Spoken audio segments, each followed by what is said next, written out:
Hello, everyone. I'm Kirk Tiemann. I'm excited to be teaching this class with you. I think group counseling is can be a really powerful and meaningful class. So I'm excited to be teaching that. I think I know some of you, but for those of you who don't know me, feel free to reach out. I'd be happy to connect. Also, like I'm going to go through the syllabus in this video, so you'll get to know me a bit more of my style and a little bit of my the personal details of who I am as well there.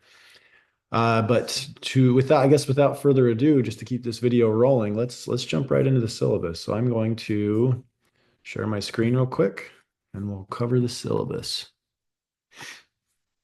Okay. All right. So here's the syllabus. Just some pretty basic things. I did just in the syllabus that you have online, it doesn't have like the little highlighted words there, or I guess the highlights on the words aren't there, but this is just for this video. So I just wanted to give a plug for office hours. I'm happy to meet during office hours. I really like to connect with students. If you have questions or if you just want to discuss the material, sometimes it's like a quick 3-minute conversation just to clarify a concept. Sometimes it's an hour of, going in depth on things. So whatever you want to do there, please take me up on that. So there they are, Mondays, Tuesdays, and Wednesdays, but I'm during those timeframes that are listed. But I'm also happy to make time for if those specific timeframes don't work on those days. So reach out and use that. Here's the intro to me, some of the just personal details of me, educational background. I just highlighted group counseling because I talk a little bit about here of what I think about groups, but make sure to watch my video. So I gave just a brief like intro to group counseling, key concepts in the learning module 1. So I'll go into a bit more detail in that video on the first chapter and the first content for this week. All right, so a lot of good information here. I'm only gonna go over the sections I highlighted though, so be sure to read through this, understand it. These are pretty standard stuff just about the K-Corrupt requirements that we're meeting through this class. Sometimes you might just glance at this and move forward, which is totally fine. But then later on, when you're going for licensure for certain states, sometimes these details really matter. So just make sure you hold on to your syllabi in case you need them later on. Okay, so just a little bit about my teaching style, my pedagogical approach. I try to kind of glean from three main theories when I'm teaching. So person-centered education, so kind of a Rogerian educational style. Carl Rogers actually wrote some books on person-centered, like student-centered education. So it's kind of similar to the counseling approach. Like I hope to create an environment, even though we're online, but even in the discussion boards and with the assignment feedback, where you feel that like, okay, I can feel a sense of empathy. Uh, Hopefully from me, but also from each other. I hope that we can establish that unconditional positive regard. That doesn't mean that we always agree, but it might mean that, okay, well, while I don't agree sometimes with your perspective or I see things differently, I can still kind of see the human in you. And that's okay. We can be different. And then the genuineness that we can be honest and real with each other. Self-authorship theory is one that really kind of informs my approach and how I can make sense of education. So that's basically where I'm trying to help you deepen your cognitive development, your intrapersonal understanding, as well as your interpersonal relating. So that's the self-authorship theory says as students develop in those three areas, they move towards, authoring their own story and kind of taking ownership of their education and of their life ultimately. But especially in their educational approach, that they can have the cognitive skills to do that. They have the inner self reflection to do that, and then the interpersonal skills to apply those understandings. And then lastly, experiential learning theory. So where I try to make the class as practical as possible. Obviously, with group labs, you're going into Alamosa, so you're going to be applying things. But even just in the discussion boards, trying to make them as applied as possible, and the assignments that their cases. How would you respond in these type of scenarios, which we'll talk about in a little bit. One last thing that I wanted to talk about is at times throughout the semester, and I'll make it very clear with an announcement. I'll likely make a little video intro for the week to give this option. But sometimes I'm going to say, hey, and if you don't want to do the written discussion like a certain time of the week, this day, this time, you can join for an optional just discussion. So where we can jump on Zoom and whichever class members want to join in that are able to, we can just talk about it. And so then you won't have to do the written discussion. If you attend that and participate, then I'll give you the points for the discussion for that week. So once again, just something to be looking forward to if you're interested in that. Okay, assignments. I'm not going to go into too many details right here because later on it gives more details. But yeah, these are the assignments for the class. Discussion boards is a big part of it. There's going to be 10 discussion boards, each worth 2 points for a total of 20. Two module quizzes for 10 points each. Then after labs, you're going to do a reflective essay. That's 10 points. And then the biggest assignment, that's the culmination of the class that's due at the end of the semester. I guess the week prior to the very last week is the group proposal. So you're going to be thinking about a group that you might want to lead in the future and kind of propose and think through a lot of the details of how you'd go about doing that. So 50 points there. So all that adds up to 100 points. Here's the lab experiential information. That's a pass fail. You pass with remediation, or fail that experience. So there's no points connected to it because once again, it's pass fail. So yeah, the specific synchronous, or excuse me, like our class or the asynchronous class throughout the semester, there's 100 total points. So each percentage point is a point in the class.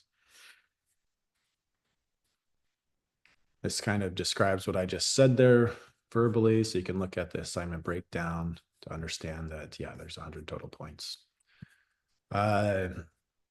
So I think this is pretty obvious, especially since you've already done pre-prac, that all of you have to pass this class, the semester-based class, as well as labs in order to successfully pass this sequence of classes or these co-requisites.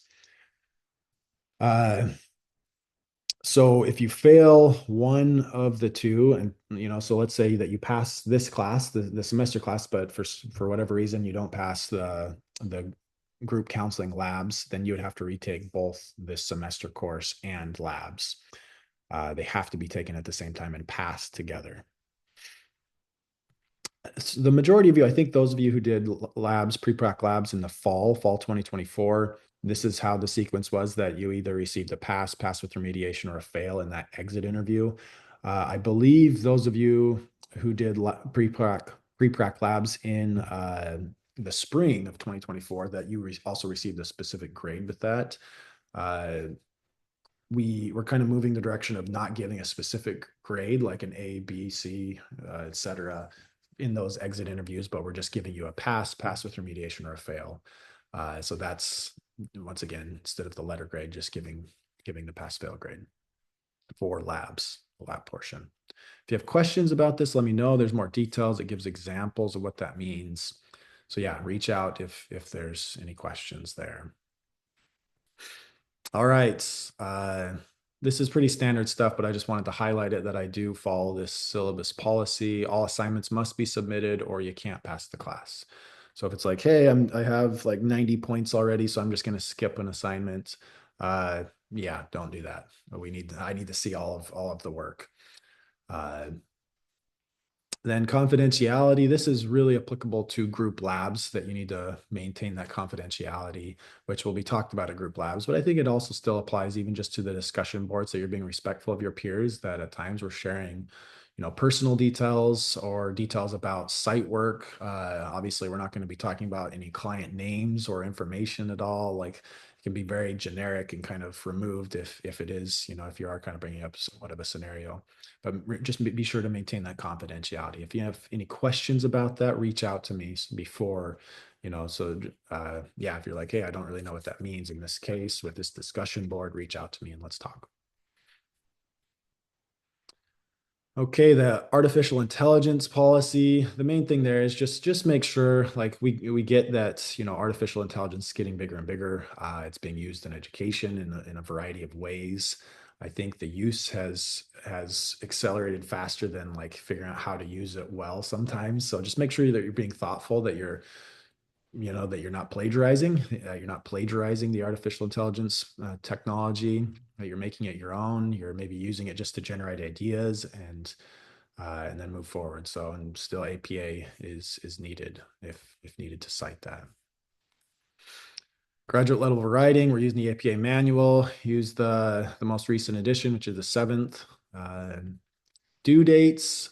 So if for every day that an assignment is late, it's a 10% reduction in the class, unless you have accommodations or you've reached out to me beforehand. I don't really budge too much on that unless there's like an extenuating circumstance that's clearly beyond your control.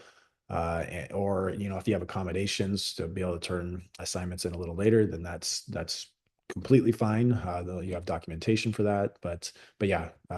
So in like 99% of the cases, if it's not in on the day that it's due, there's going to be a 10% reduction for each day that it's late. I try to be very active in getting back to you. So if you reach out to me via email or Blackboard mail, I try to respond within 2 business days. I think I usually just do, often I'm responding the same day, but once again, business days though. Uh, yeah. Then I try to grade everything within a 2 week time frame. Discussion boards, I'm usually faster than that. I usually do it, early the next week. So let's say for this week, your discussion boards are due on Saturday, so I'll likely get to them on Monday, Tuesday, around there. But sometimes like things are going on for me to where I need a bit more time, so it might be that 1 to 2 weeks. If for any reason it's beyond that, I'll very clearly describe, what the new anticipated uh, deadline, grading deadline, and submission back to you is. But yeah, I don't envision that at all. Okay, good resources for you to be aware of. These are on most, if not all, of your syllabi for all your classes. So review that.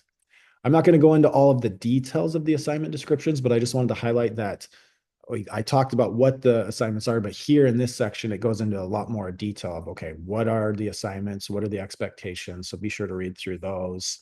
And then there's rubrics for all of it. The quizzes, pretty short. In the learning modules, it's clear which chapters are related to the quizzes. So all the quizzes will be on, I guess the 2 quizzes will be on the textbook and only certain chapters for that learning module. Reflective essay. This is pretty short, just a 2 to 3 page reflective essay that we're going to be thinking about your group labs, group counseling labs experiences. You don't have to respond to all 8 of these questions. I'm just saying at least 3 of them pick to address for those 2 to 3 pages of reflection. There's the rubric. And this is the biggest assignment. So this is a culmination assignment. So it's, we're going to be going through a lot of throughout this entire course. It's going to be preparing you for this paper. So it's going to be around 8 to 10 pages. I'm good with a little bit less than that, as long as you meet all the requirements. I don't really want you to go too much beyond 10.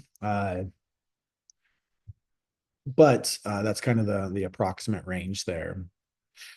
So here's the proposal, the outline of it, just to give you a general idea from the get-go. There's the setting the stage, so kind of talking about the population and the group that you want to implement, covering a literature review that's applicable, clearly applicable to the group you want to do, talking about your theoretical orientation and therapeutic factors. We'll talk about the therapeutic factors in one of the learning modules, as well as theory and how they're applied to groups in one of the modules, getting into the specifics of the logistics, big picture planning, getting a sample session plan, etc. So I'll create another video on this later in the semester as we're getting a bit closer, probably around midterm, going into this specific assignment in more detail and giving a bit more feedback and ideas of how to prepare for it. So I just know that that'll be coming. There's the rubric. Here's more information on labs. Just wanted to highlight the weeks that you need to be here, that March 11th through March 14th. Okay, this is the tentative class schedule. It's pretty set in stone, but I just put tentative there because every once in a while things could change, but I'll clearly notify you via email, announcements, like a video from me. I usually do multiple methods just to make sure I capture everyone. It'll have the readings and the assignments for each week. This one is different than all the rest of the discussion boards. Because it's the first week and I didn't release the information on Saturday, but on Monday, I'm giving you one extra day. So Thursday is when your original posts to the prompt will be due at 11:59 p.m. Mountain Standard Time, and then 2 responses at least to peers will be due on Saturday at 11:59. But moving forward, it'll jump to Wednesday, Friday due date. So Wednesday for the discussion posts. or do the original post and then post to peers or Friday. So just be sure to note that for all the remaining discussion boards. So there's an assessment that you're going to be taking for the week 3 uh, discussion board and just information for the class that week. Try to get to that as soon as you can. The information is in the learning modules at the very top. If for any reason the assessment coordinator might send out a little bit some more information to us instructors about the FIRO-B assessment. So if I receive anything before that day, I'll let you know.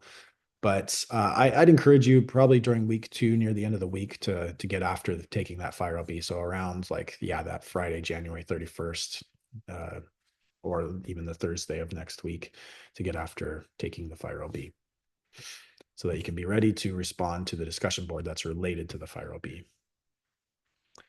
One thing, this got past me, I guess, on the syllabus, but this RICE article, that's a recommended article, not a required. So you'll see that in the learning modules. That's certain articles will be posted as supplemental, but they're not necessarily required.